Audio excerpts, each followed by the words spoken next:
E aí, gente boa, tudo bom com vocês? Então, vou responder aqui uma pergunta que o irmão fez para mim, que está lá em Atos, no capítulo 7, no versículo 48.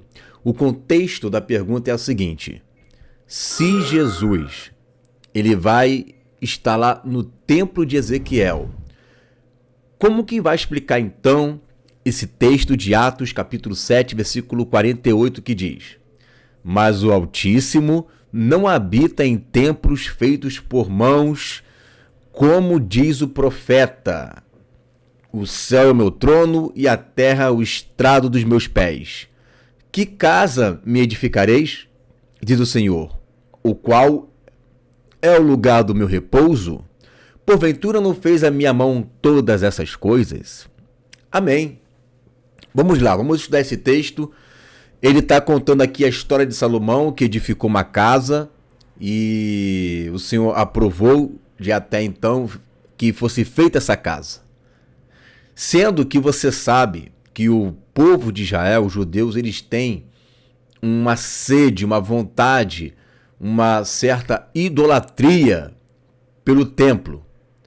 Muitos, não são todos, têm uma idolatria pelo templo. Tanto que quando o templo ele foi derrubado lá no ano 70, não houve um fim do judaísmo, mas houve uma releitura da interpretação no tocante a pecados e tudo mais. Então, o que há no templo ali? Né? Você vê que os judeus eles praticamente tinham uma gana, uma sede pelo templo, assim como os muçulmanos têm lá pelo Domo da Rocha. Vai tentar destruir aquilo ali para você ver, vai estourar uma segunda guerra mundial por causa daquilo dali.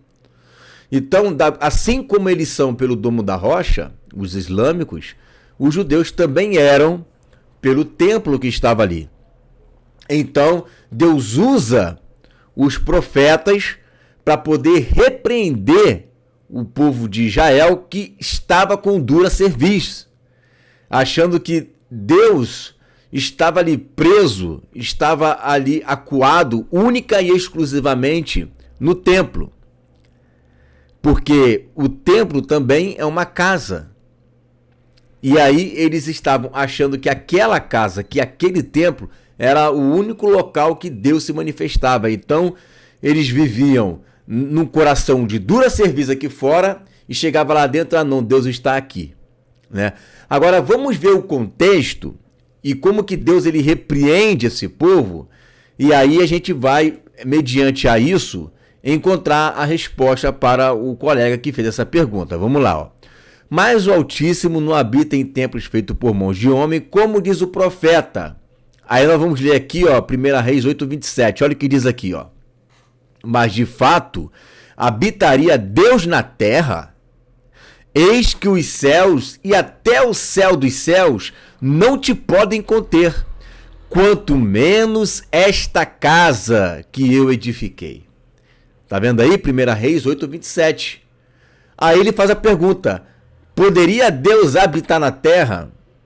O que ele está falando aqui é uma questão de proporção, proporcionalidade. Vocês querem colocar Deus em uma caixinha? Vocês acham que Deus ele fica preso dentro de uma casinha, dentro de um templo? Não! Deus é tão grande, mas tão grande que nem a terra pode conter a Deus. Ele está usando aqui de uma hipérbole para repreender o povo, mas todo mundo sabe que um dia o Pai também estará aqui na terra, tanto quanto o Filho. Então, se usar esse texto para dizer que Deus não pode habitar num templo, então ele também não pode habitar na terra, porque o tamanho dele é incomensurável. É isso que ele está dizendo. O meu tamanho é incomensurável, é maior do que essa casa, é maior do que esse templo, é maior do que a terra, é maior do que tudo. Nada pode me conter. A questão não é se Deus entra ou não ali, se Deus reina ou não ali. A questão é, você acha que Deus está preso a este lugar? Você acha que Deus está unicamente contido? É isso que o texto está querendo dizer. Você acha que Deus está contido aqui, nesse pequeno espaço de tempo? Nem a Terra, nem todo o planeta Terra pode conter a Deus. E todo mundo sabe que nós cremos que o Senhor vai vir habitar na terra. Aí a pergunta é, se Deus pode habitar na terra, mesmo o texto perguntando, habitaria Deus na terra, Deus não pode habitar no templo de Jerusalém, mesmo o texto dizendo que Deus não habita em templo feito por mãos humanas? Hoje nós sabemos que Deus, ele não está ali naquele local. Ele está ali porque nós estamos ali. Nós estamos ali, então ele vai para um local de reunião. Mas não é o local de reunião que contém ele. São as pessoas que estão ali que levam a presença dele para aquele lugar. Tá? Aí olha o outro texto aqui de 2 Crônicas 2:6. No entanto, quem seria capaz de lhe edificar a casa, visto que os céus e até os céus dos céus o não podem conter? E quem sou eu para edificar a casa, senão para queimar incenso perante ele? Está vendo aqui? É como você estivesse pensando que iria construir uma casa, ó, assim, isso aqui é para você habitar, tá? Mora aqui, dorme, acorda, fica aqui, tá bom? Fica aqui nessa casinha. Deus agora ficou dentro dessa casinha aqui. Isso é uma palavra de repreensão. Não à toa, Estevão, quando vai repreender, ele vai dizer: vocês são um povo de dura cerviz, um coração de incircunciso. Vocês são uma pessoa dura de entender.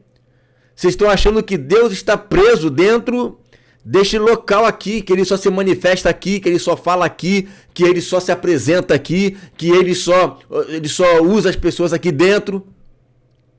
Vocês acham que é isso? Que a santidade de Deus está presa a um local? É isso que o texto está dizendo. Não é que o Senhor não poderia entrar ali, tanto poderia que o próprio Jesus disse que não fazei a casa de meu pai, né? Covil de salteadores, mas fazer dela que de casa de oração. A casa do meu pai vai ser chamada de casa de oração, a casa do meu pai. Naquele momento ali havia uma santidade, por quê? Porque era um local consagrado. Não à toa Jesus falou em Mateus no capítulo 5, para não jurar pelo céu, né, que é o seu trono, nem pela terra, que é o estrado dos seus pés, e nem por Jerusalém, que é a cidade amada. Não pode jurar nem pelo céu, nem pela terra, e nem por Jerusalém, que é a cidade amada. Então o Senhor ama os montes de Sião, o Senhor ama Jerusalém, né? E o Senhor estava ali, se manifestando ali no templo, antes de toda aquela apostasia que veio, né? Mas o Senhor estava ali se manifestando, como se manifestou no tempo de Moisés, no tabernáculo de Moisés, né? A glória do Senhor inundou aquele lugar a tal ponto de ninguém conseguir ficar em pé lá em Crônicas. Super normal.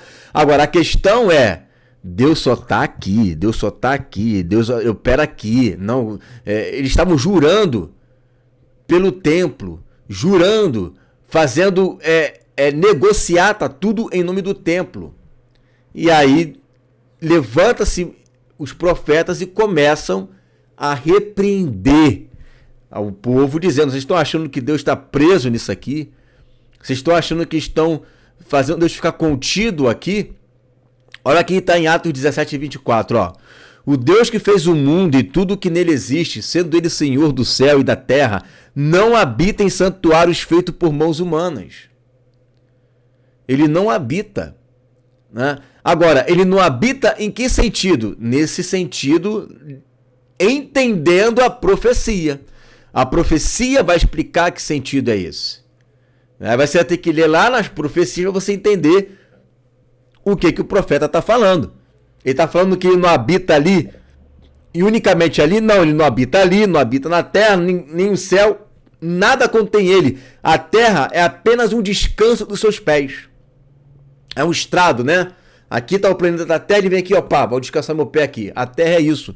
Nada pode conter o Senhor, muito menos essa casinha que você está fazendo aí. É isso que o texto está querendo dizer. Nada mais além disso. E aí, se quiser falar, né? Então ele não pode entrar ali porque Deus não habita em templo feito por mãos humanas. Então Deus também não pode habitar na terra porque o próprio texto diz: habitaria Deus na terra? né? Então, é uma questão de lógica. O texto não está negando nenhuma coisa nem outra, mas o texto está dizendo o seguinte, que Deus é incontido. Ninguém pode conter o Senhor. Deus está acima do templo, está acima da terra, está acima dos céus, está acima de tudo. É isto que o texto está querendo dizer.